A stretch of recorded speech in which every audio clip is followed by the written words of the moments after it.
7 years ago today, I lost my brother Max, and I have been off and on reminiscing about him today. Um, a major part of that time when it happened, the Hardys were a part of that. Um, you all came to the Hardys that I've known you back then came to my aid, sent me wonderful messages, cards, flowers to AfterBuzz TV. They were like, James, you have more stuff for AfterBuzz TV. I have one of the vases, which it must be in the other room, that some of the flowers came in that had beautiful sayings on them from you at home. Um, so I just want to say thank you as I'm reminiscing on the life of my brother. It's been 7 years, I can't believe it. My voice has been out the last couple of days, so it's just coming back in. And so we're also celebrating my younger brother, JR's birthday today. I know my brother died on my brother's birthday. Just crazy. And we've been through a lot this year, some of you know. So I can't do a show tonight because we're going to be celebrating and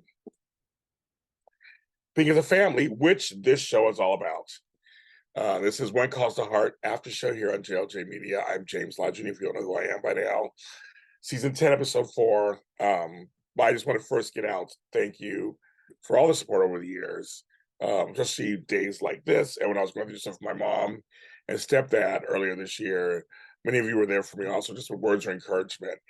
And again, that's what this show has done. It has brought us together in ways that it's not just a TV show, it's a community. So I'll tell you that.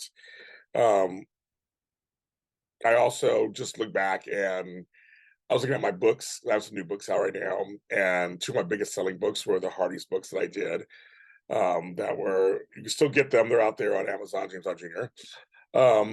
That talk about my time with the Hardys, the whole creation of the shows, how I love the shows, all the stuff we went through. We've been through a lot together, all of us, long time Hardys. And I'll tell you, watching today's episode, well, yesterday's episode 4.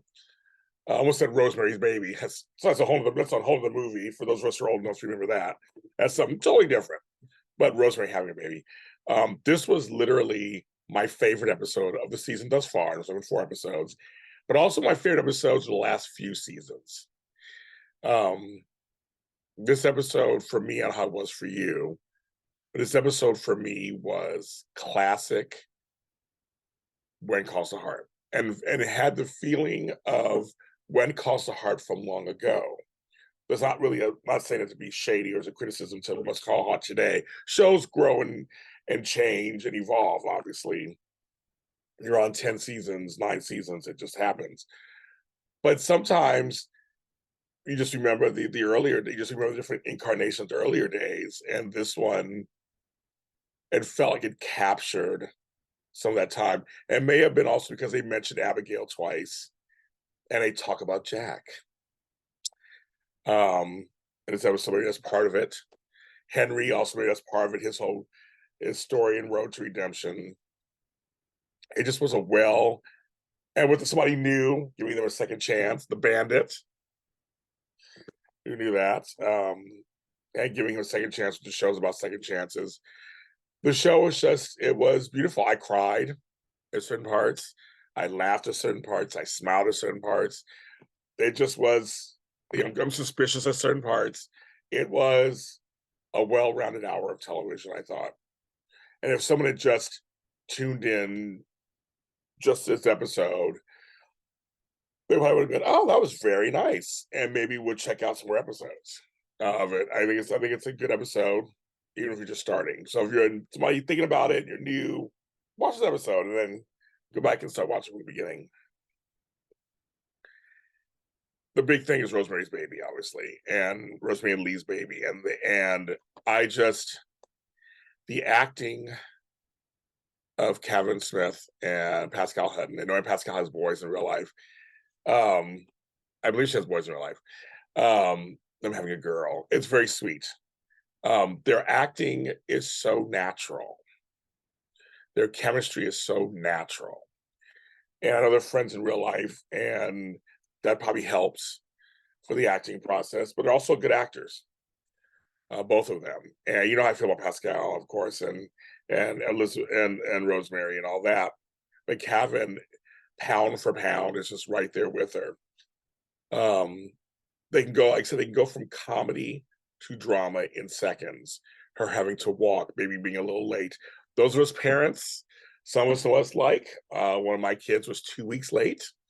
So some of us know what that's like also and what that feels like in the waiting. Women are strong.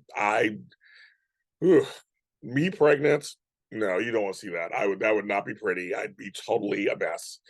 Women are the stronger sex to me, in my opinion, anyway. I bow to the women's.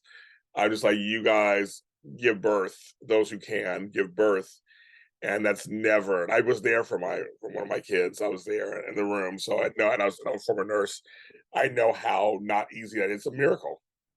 It's a miracle what your bodies go through to bring life into the world. And the pain you go through associated. Yeah, I could do it. And that's what makes women one of the reasons, one of the ways it makes women very strong. And then back then, it's even more, not even advanced it is today. And like face it, women did it for thousands of years. And it was nice they reminisced a bit. I wish they showed a flashback, but they didn't. I guess they can't. But it was of Elizabeth, her giving birth. And the cabin and everything. That was, I remember that. Like it was the way he said, I was like, oh, I saw smiling. I remember that. Seeing the baby in their arms brought big tears to my eyes. And I just was like, I can't believe it. We've been waiting for this, right? This is something we've been all waiting for and excited about. And to give the middle name Elizabeth to their daughter made me just cry even more. I was like, here went tissue box. I had tissue box. I'll tell you, I was crying. It was very sweet. The townsfolk coming together at the end. I thought there was gonna be some complication. Thank God there was no complications. She had high blood pressure and she was nervous. And bringing Lee in, because they should be together. Rose right was right in the world. They should be together as their daughter was birthed into the world. It was always so wonderful. That was juxtaposed with little Jack asking about his daddy. And Aaron, who plays Elizabeth, did such a great job showing the gravity of the situation. Even her talk with Nathan was natural and made sense. It made sense. And asking about Allie and her mother. It was very sweet. I could tell her trepidation, how nervous she was. Bringing out the Mountie hat was like perfect. Little Jack's young. There's not so much you have to tell him yet. When he gets older, you'll tell him more. But the fact that she brought the Mountie hat, that almost said it all, basically. You got me teary-eyed on that one too. I know I'm emotional today anyway, but to me, it was a perfect choice. And such a centerpiece of the show, right? And honoring the show's past. So I really enjoyed that very much. And that's it's a natural story. It's like he's getting older, he's gonna ask more. And it keeps Jack alive on the show also, for those of us who are Jack fans. And when they say Abigail's name too, I just like keeps her alive too. Love it. I love that Faith and Nathan are starting to thaw. I don't mind to keep the banter going. It's a cute banter. I saw online some nervousness that they're going to do all this and then nothing will happen between them. And a little nervousness. I hope that's not the case either. I think they are cute together. So they decided not to go with Maysu. I thought, okay, let's go with Faith. And she could be a strong woman. He'd be a strong man, and they have a little cute banter. Why not? Going over the bandit talking about how his family, everything's drying up, and it's a lesson that some people committing crimes is still wrong. Committing crimes is wrong. And I love that they're giving him a second chance by having to work at the Yost store, general store, and also just give a chance, showing us that even if it's for the right reasons, it's still wrong to steal. But it is tough out there, and people do what they have to. You can't sit and judge. We can't sit in judgment. You can't just sit and judge people.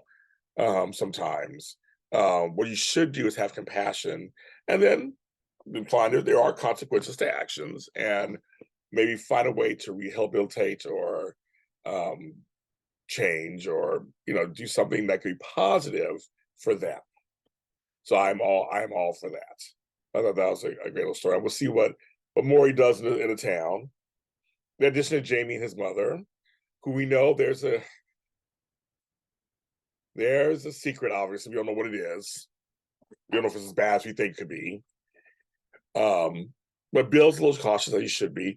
They have great banter and great chemistry. I'm still going, well, what happened with Bill and Red? Why aren't they going that? I don't understand why they're not going that direction. Why they just abandon that? That's one thing I'm not sure about. I wish I could. It's a shame right now because of the actors strike, which I support, SAG-AFTRA and WGA. It's been now going on months. I support, and I don't have any of the actors or producers or directors on my show right now. I normally I would have them on the show and we talk about the episode. So I have to wait till all that's done. Hopefully before the season's up, we can have like a season ending. Everybody just come on for the season ending, so we can talk about the whole season. Hopefully that's something I'm hoping for. But yeah, so the character of Jamie the kid is really funny with Toby and it's kind of fun to see him with them, and he's loosening up. But I am curious what's going on with her. What's going on? And Henry's redemption with, it's so fun, Bill and our minister, our man, realizing he's having a hard time with his redemption. He doesn't think he deserves it for the lives that he not saved, but the lives that he lost. I thought that's interesting. I didn't even think about that part. So he still feels like he needs to be paid. So a little funny, cute, quirky thing where they try to lie to him and say that, oh, you got your community service, but he accepts it. And they're like, okay, that was fun. This episode was such a great. It had so many messages that were not even super heavy. It showed us Hope Valley, and it was just very nice. And in season 10, that's a feat in its own. Peter DeLuise directed. Congratulations, great job. I can't say more about this episode. I loved it. Next week I hope to come back and actually be live. I survived the hurricanes and earthquakes and all that stuff here in Los Angeles. I was outside earlier taking care of things that got knocked over, but we survived them. LA people, we're strong in LA. We're strong. It wasn't as bad where I live. It was worse than other places. But we're strong. We survived. But I'm James Lott Jr., of course. We're audio and we're video. All streaming service platforms. If you just want to listen to my voice, you can do that. Apple, Google, Spotify, all that. JLJ Media on YouTube channel. Oh, something came on. It distracted me. But again, once again, Hardys, you are the best. Thank you so much for just all you do for me, for all of us, for everybody. I know you have other outlets. I know you have other people you can listen to and talk to. Thanks for still checking me out and my content. I'm a Hardy forever. Talk to you next time.